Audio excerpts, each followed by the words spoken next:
Hello and welcome. Today we are going to talk about human rights and especially our focus will be United Nations Declaration of Human Rights जो कि बहुत importance का हामिल है when it comes to definition of human rights. क्या humans के जो basic जो सारे इंडिविजुअल्स को जो राइट्स मिले हैं या मिलने चाहिए wherever they are living in whichever country they are living in whichever territory they are occupying.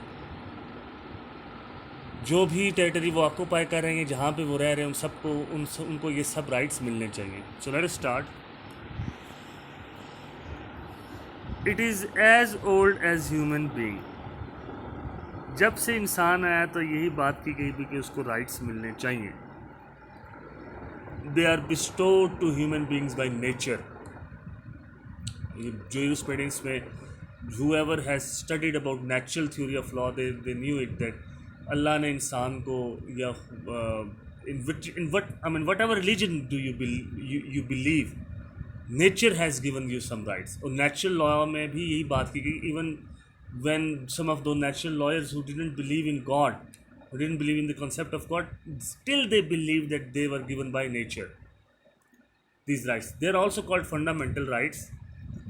They can't be taken away by any law. Sometimes they are also called common rights. The protection and safeguard of such rights gives rise to more rights.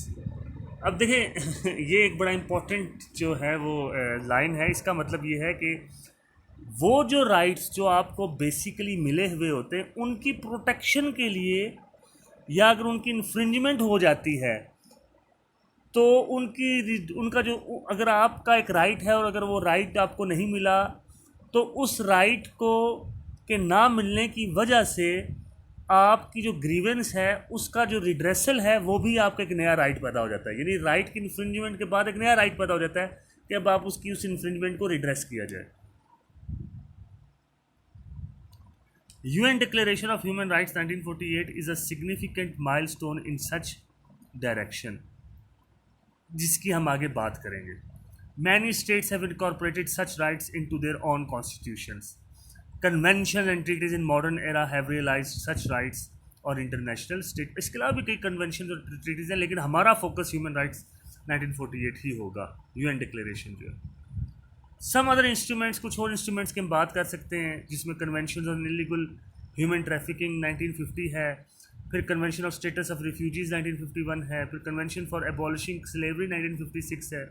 अब ये जितने conventions हैं ये 65 जो racial discrimination के ख़िलाफ़ है, ये सारे के सारे कन्वेंशन बेसिकली तो ह्यूमन राइट्स को ही डील कर रहे हैं ना. और हमने जो सेल्फ डिटर्मिनेशन का राइट जो पढ़ा था हमने उसको भी ह्यूमन राइट्स के साथ हमने उसको कंपेयर किया था.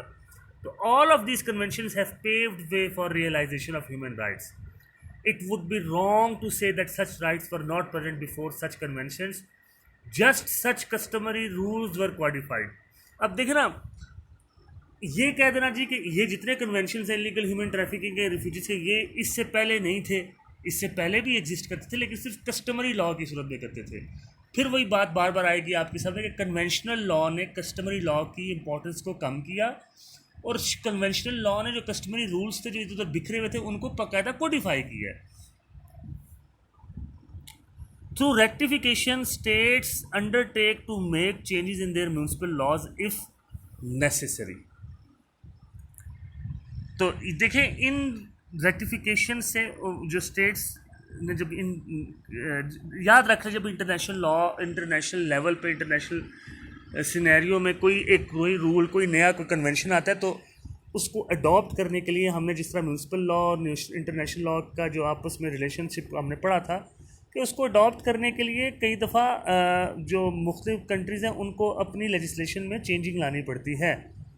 तो तभी तो वो उसको रेक्टिफाई करते हैं, उसको अप्लाई करते हैं. तो ये वो बात हो रही है इधर. अब हम बात करेंगे सीधा UN declaration of human rights के बारे में. दिसंबर 1948 में it was drafted as a common standard for achievement for all peoples and nations. अब देखिए ये कोई कन्वेंशन नहीं है, ये एक सिर्फ डिक्लेरेशन है. ये बात आपने याद रखी. डिक्लेरेशन मतलब ये बाइंडिंग नहीं है किसी पे.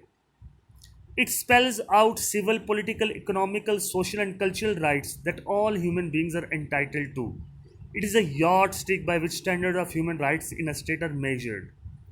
It consists of preamble and 30 articles. Article 1, all human beings are born free and equal in dignity and rights. ये बात आपने याद रखनी कि जितने ह्यूमन बींग्स हैं वो दे आर फ्री, उनकी डिग्निटी, उनके राइट्स बिल्कुल वो आर्टिकल 1 के तहत दे आर ऑल वो ये दिए गए। और ये आर्टिकल 1 जो है ये इट्स आल्सो नेचुरल राइट कि हर बंदा जो है वो फ्री पैदा हुआ है। अब आर्टिकल जो 3 है वो कहता है right to life, liberty and security, कि उसकी बंदे की जो लाइफ है उसमें वो आज़ाद होनी चाहिए और उसको सिक्योरिटी मिलनी चाहिए। नंबर 4 है prohibition of slavery and slave trade. Slavery is completely prohibited now. अब ग़ुलाम के ख़रीद फ़रोख्त इस पर बिल्कुल पाबंदी है और इसको बहुत क्रिटिसाइज़ किया जाता है। Prohibition of torture and inhuman treatment. अब ये इनह्यूमन ट्रीटमेंट पर टॉर्चर किसी भी शख्स, ख्वाह वो किसी भी रंग नस्ल का है, उसके ख़िलाफ़ नहीं आप कर सकते। Right to equality before law and legal remedies which are content from article 6 to 11 जो है वो बेसिकली डील कर रहा है कि हर इंसान जो है वो कानून की नज़र में वो बराबर है और उसको अटर्नी का राइट मिलना चाहिए। उसके ख़िलाफ़ केसेस का जो डिसीजन है वो किसी डिस्क्रिमिनेशन की बेस पे नहीं होना चाहिए। No interference in privacy. Privacy जो है इन शख्स की उसमें इंटरफेरेंस नहीं करनी चाहिए, जो प्राइवेट लाइफ है इंसान की। Right to freedom of movement. Movement का फ्रीडम होना चाहिए, स्पेशली फॉर श्योर वहाँ पे तो नहीं हो सकता जहाँ पे हालात ख़राब हों या स्पेशल कंडीशंस हों, लेकिन वैसे होना चाहिए। Right to asylum. अब असाइलम में हमने पढ़ा था कि ये जो राइट है ये एज सच जो है वो इंटरनेशनल स्टैंड राइट नहीं है। ये राइट वो है जो असाइलम का जो राइट है ये बेसिकली मिलना चाहिए किसको, हर उस शख्स को जिसको परसिक्यूशन का ख़तरा हो, लेकिन ये लोकल लेजिस्लेशन पे ज़्यादा डिपेंड करता है। फिर राइट टू नेशनैलिटी है कि कोई स्टेटलेसनेस नहीं होनी चाहिए, ये भी हमने पढ़ा है, इसको बड़ा तफसीली पढ़ा है राइट ऑफ नेशनैलिटी को। Right to have family and marriage. फिर राइट टू ओन प्रॉपर्टी, कि आपके पास ये राइट है कि आप अपनी प्रॉपर्टी परचेज़ करें if you have means there. अगर कोई स्पेशल कोई जगह नहीं है जहाँ पे आप नई प्रॉपर्टी परचेज़ कर सकते तो उसके अलावा। Right to freedom of thought, conscious and religion.